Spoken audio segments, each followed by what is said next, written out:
بہت دھوم دھام سے یہ شادی ہوگی۔ خان ان لوگوں کی معصومیت اور پیار سے بہت متاثر ہوئے تھے۔ وہ ولی محمد سے اجازت لے کر واپس آنے لگے تو درود احمد سے ہاتھ ملاتے ہوئے بولے، درود احمد یار کبھی کبھی شہر کا بھی چکر لگا لیا کرو، ولی حسن تم سے کافی مانوس ہو گیا ہے۔ وہ مسکرانے لگا اور عاجزی سے بولا، آؤں گا خان بھائی، انشاءاللہ جلدی آؤں گا۔ خان نے مسکرا کر اس کا ہاتھ دبایا اور بولے، پکا وعدہ ہے نا؟ وہ ہنس کر اس بات میں سر ہلانے لگا۔ بابا جی سے پیار سلام دعا کے بعد خان وہاں سے گاڑی لے کر شہر کی جانب روانہ ہو گئے تھے۔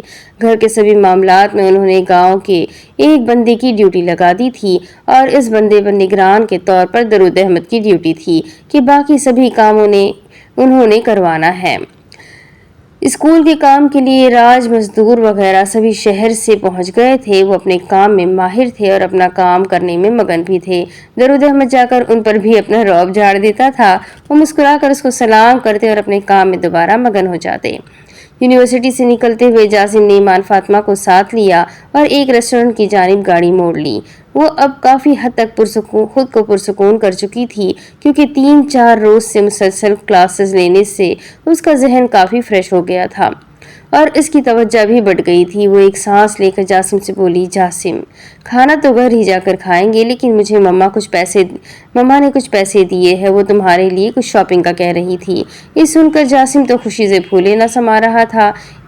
ایک ہرے کا نعرہ لگا کر بولا، ہاں بھائی ساس ہو تو ایسی ہو جن کو اپنے داماد کا خیال ہے۔ وہ دونوں ہی ہنسنے لگے۔ چلے پھر ایک آئس کریم ہو جائے۔ جاسم یہ کہہ کر گاڑی سے نکلنے لگا تو ایمان فاطمہ بولی، ادھر ہی منگوا لیتے ہیں۔ جاسم اس کی طرف دیکھ کر بولا، تم ادھر ہی بیٹھو، میں خود فلیور لے کر آتا ہوں۔ وہ یہ کہہ کر گاڑی سے اترا اور سڑک کراس کر کے دوسری طرف پہنچا ہی تھا کہ کسی گاڑی کا شیشہ ٹوٹنے کی آواز سن کر پیچھے مڑ کر دیکھا تو سانول اور کچھ گنڈے اس کی گاڑی کی ونڈ اسکرین کو ڈنڈوں سے اور ہاکیوں سے توڑ رہے تھے۔ اندر ایمان فاطمہ چیخ چلا رہی تھی لیکن کوئی بھی اس کی مدد کو نہ آ رہا تھا۔ یہ دیکھ کر جاسم نے ساری سچویشن سمجھتے ہوئے سڑک بھاگ کر کراس کی اور جا کر ایک زوردار گھونسا سانول کے منہ پر رسید کر دیا۔ اس نے گاڑی کے اندر ایمان فاطمہ کی طرف دیکھا جو سر جھکائے چیخ رہی تھی۔ سانول جاسم کا گھونسا کھا کر دور جا گرا لیکن اس کے باقی ساتھیوں نے جاسم کو ڈنڈوں اور ہاکیوں کی ضد پر رکھ لیا تھا۔ وہ نیچے گرا مار کھا رہا تھا لیکن جیسے ہی اس نے اٹھنے کی کوشش کی سانول نے اپنی جیب سے پستول نکال کر اس پر تان لیا۔ وہ اس کو دیکھ رہا تھا۔ اس سے پہلے کہ سانول گولی چلاتا پیچھے سے کسی نے اس کو دبوچ لیا تھا۔ اس نے مڑ کر دیکھا تو وہ اس فقیر کو پہچان نہ پایا تھا لیکن اس کی گرفت بہت مضبوط تھی۔ اس نے سانول کو زمین پر گرا دیا اور چھینا جھپٹی میں گولی چلنے کی آواز سنائی دی تو ایک دم سے سناٹا چھا گیا۔ وہ فقیر زمین پر گرا ہوا تھا لیکن سانول خون میں لت پت سڑک پر پڑا تڑپ رہا تھا۔ سبھی لوگ گولی چلنے کے بعد اپنی اپنی جگہوں پر دبک کر رہ گئے تھے۔ وہ فقیر اپنی جگہ سے اٹھا تو پستول اس کے ہاتھ میں تھا۔ اس نے زمین پر پڑے ہوئے حیرانگی سے اس لڑکے کو حیرانگی سے اس کی طرف دیکھتے ہوئے ایک اور گولی سانول کے سینے میں اتار دی اور سر جھکا کر سانول کے کان میں بولا، میں بابو ہوں، بابو تمہارے گاؤں کا باسی بابو، تمہیں مار کر اور پرانی حویلی کو آگ لگا کر میں نے اپنا انتقام لے لیا ہے۔ یہ کہہ کر اس نے پستول سانول کے سینے پر رکھا اور وہاں سے بھاگ گیا۔ وہ آن کی آن میں ہی وہاں سے گم ہو گیا تھا۔ کسی کو نہ پتا چلا کہ وہ کدھر گیا ہے لیکن ایمان فاطمہ کی چیخوں نے جاسم کو ہلا دیا تھا۔ جاسم نے جلدی سے گاڑی کا دروازہ کھول کر اس کو تھاما تو وہ روتے ہوئے چلاتے ہوئے بولی، جاسم مجھے کچھ نظر نہیں آ رہا ہے، میری آنکھیں، اف میں مر گئی، میری آنکھیں۔ وہ چیختی چلاتی جا رہی تھی۔ جاسم کو جیسے ہوش آ گیا۔ اس نے گاڑی وہاں سے ہسپتال کی جانب بھگا دیا۔ حالانکہ وہ خود بھی کافی زخمی تھا لیکن اس کو اپنی پرواہ نہ تھی کیونکہ ایمان فاطمہ درد کی شدت سے چلائے جا رہی تھی۔ ہسپتال پہنچ کر کوئی بھی ڈاکٹر اس سے تعاون کے لیے تیار نہ تھا لیکن جب اس نے خان کا نام لے کر تعارف کروایا تو سبھی کو ہوش آ گیا۔ ایک ڈاکٹر نے جلدی سے ایمان فاطمہ کو اسٹریچر پر ڈال کر آپریشن تھیٹر کی جانب لے جانے کا اشارہ کیا۔ دوسرے ڈاکٹر کو جاسم کی مرہم پٹی کرنے کا کہہ کر وہ اندر کی جانب بڑھ گیا۔ جاسم نے پٹی کروانے کے دوران ہی خان اور سلونی کو فون کر دیے تھے۔ وہ بھی آدھے گھنٹے میں ہسپتال پہنچ گئے تھے۔ آنکھوں کے آپریشن تھیٹر میں ایمان فاطمہ تڑپ رہی تھی لیکن ڈاکٹروں نے سر توڑ کوشش کے بعد اس کی تکلیف کم اور پھر آہستہ آہستہ ختم کرنے کے لیے اس کو پین کلر دے دیا تھا۔ انجیکشن لگائے گئے تھے لیکن جو صورتحال فی الوقت ڈاکٹرز کے سامنے تھی وہ بہت گمبھیر تھی۔